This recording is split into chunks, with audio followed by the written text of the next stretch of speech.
ทีมงาน3 คนพี่น้อง เกลือจะสุกน้อง เอ๊ะกระดิ่งโปรงมันจะมีให้ตะลึงไปเลยนำไปนั่นไปทีมจะทานกินข้าวกินน้ำนำกันพี่น้องเด้อมาเด้อพี่น้องกินข้าวนำกันพี่น้อง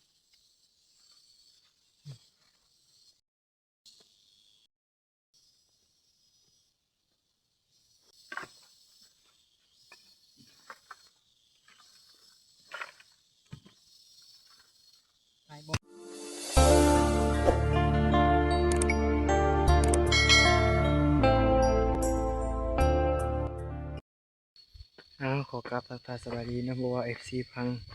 ลาวและภาคใต้และต่างประเทศพี่น้องเนาะวันนี้มาพบกับช่องบ่าวความสัตยายอีกแล้วพี่น้องมียังพี่น้องคือให้คือเก้าพี่น้องนี่ทีมงาน3 คนมันนี่แล้วก็อวยมาช่วยนะพี่น้องอวยผู้นึงนะมาช่วยเห็นบ่นี่เห็นบ่ให้บ่ไหม้พี่น้องเอ้ย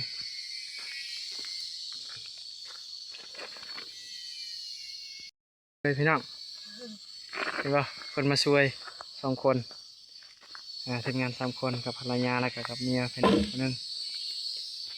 กับเมียคนนึงอันนี้เพราะว่าเขาฮือตัวจูดวันนี่โบไหม้พี่น้องแล้วก็เขาฮือไหม้อีกใส่ไม้กัด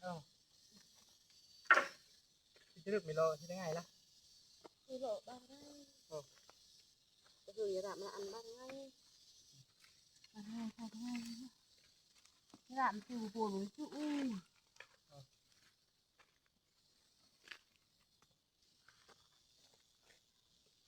รำใต้มาปูก็เพาะเถอะมันแรงไปจากคำคงกระจับกราบหัวหัวหนุ่มเออกระเพียหินเต้หลับราท่านกับรา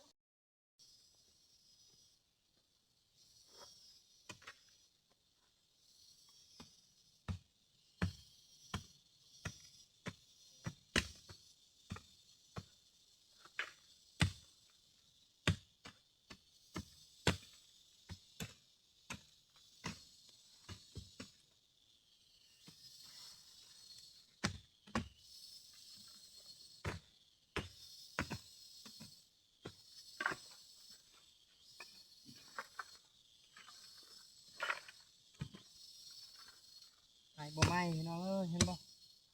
ทำไมตัดไปนี่มาตัดมาได้มันหกพี่น้อง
เห็นบ่พี่น้องคณะเฮาบ่เฮ็ดอันนี้ครับบ่ได้ไม้นี่ครับบ่มีบ่อนซักพี่น้องก็ต้องเฮ็ดให้สะอาดพี่น้องเพื่อให้ซักเม็ดข้าวพี่น้อง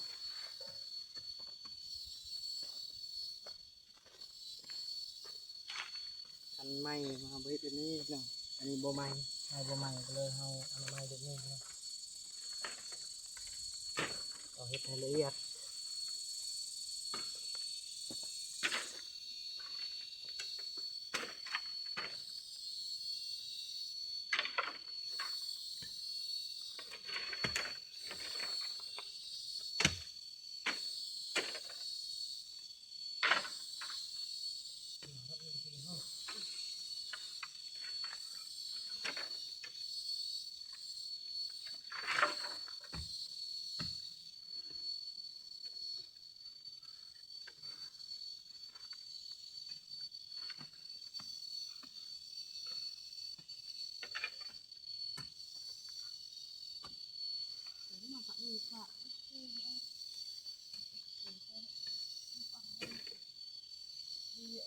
ยาวตู้ยาวขึ้นเนาะ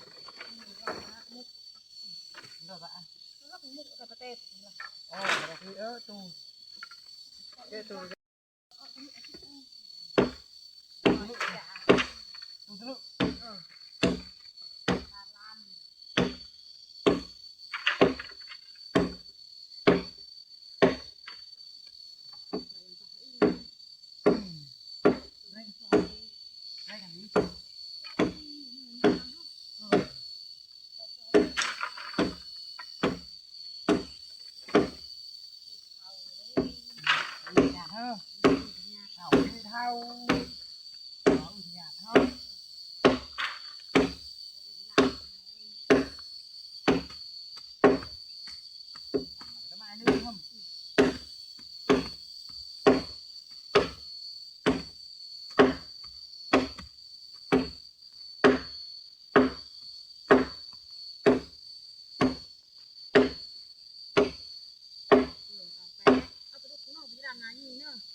เห็นบ่หายบาคอนยังลายพี่น้อง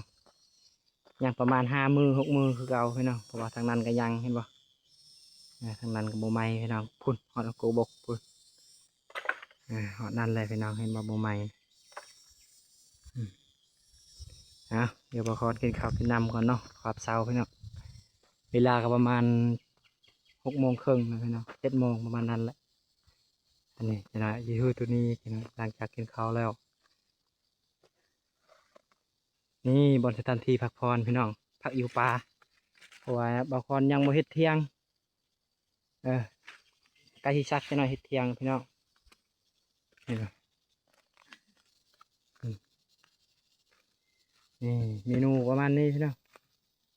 อบปลาพี่น้องอบปลาเซพี่น้องปลาเซเลนองเห็นปะอันนี้จะเป็นข้าวไฮพี่น้องเด้อเพราะว่าเห็นปะ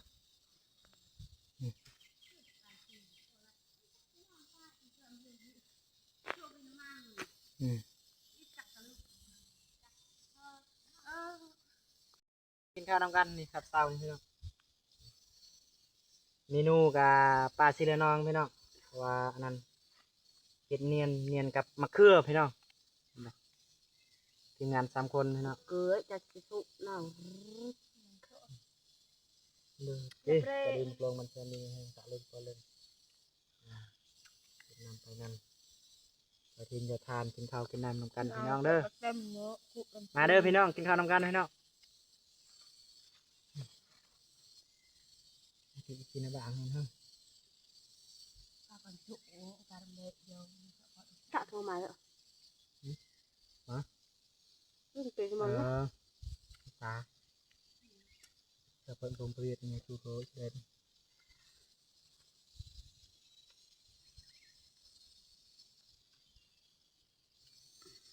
thầy mấy anh á khởi đường làm đẹp làm cái gì nào nào tao cùng một làm mấy cái bả nó này po thầy người po hửa tay ngay ra mặc cái thê นูวัวทึกมันนี่นะวันนี้ทึกนูวันนี้ มีมือเทิบอีก ปีนึงจับเรงมีดอกเล็ก บ้านพวก นี่หรอ คุณจะดูมุมเป็นซูนแล้วคุณอะไร ไม่เอาจ้าอย่างเร็วๆนะ บุญเราก็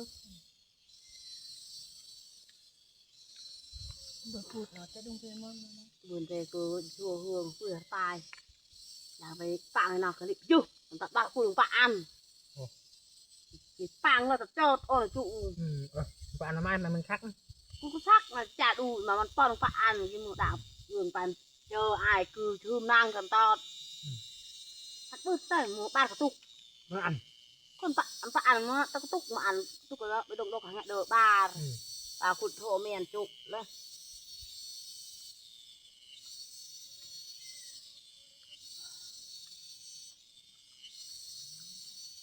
ดูยัน เอาไปเดินไปจัดลางปลาไดเอาหมด บนเองนาบตันยามบ้านยันฟ้านาไปละ ไปหายกุ้งร่วงได้ละก็เลยเอาเต้นจะล่าง มาเรื่องอยากจะยุ่งฮะ ฮะ เรื่องตะล่ะ หรืออยู่ ยุ่งเลยแต่ละจะคำนี้อันนี้รัน อยู่ไป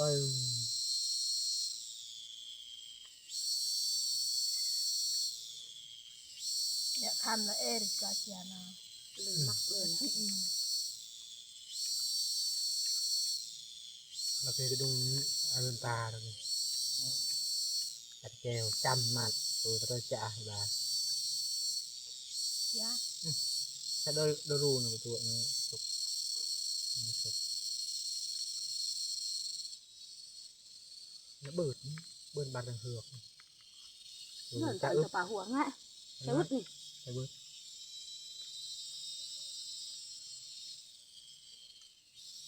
ระหว่างงงเราคือว่าป่าป่าเล็กขนาดตึกง่ายเป็นไงที่โบเตยลายเป็นยาฮีมาช่วยเก็ต lý vậy nằm tục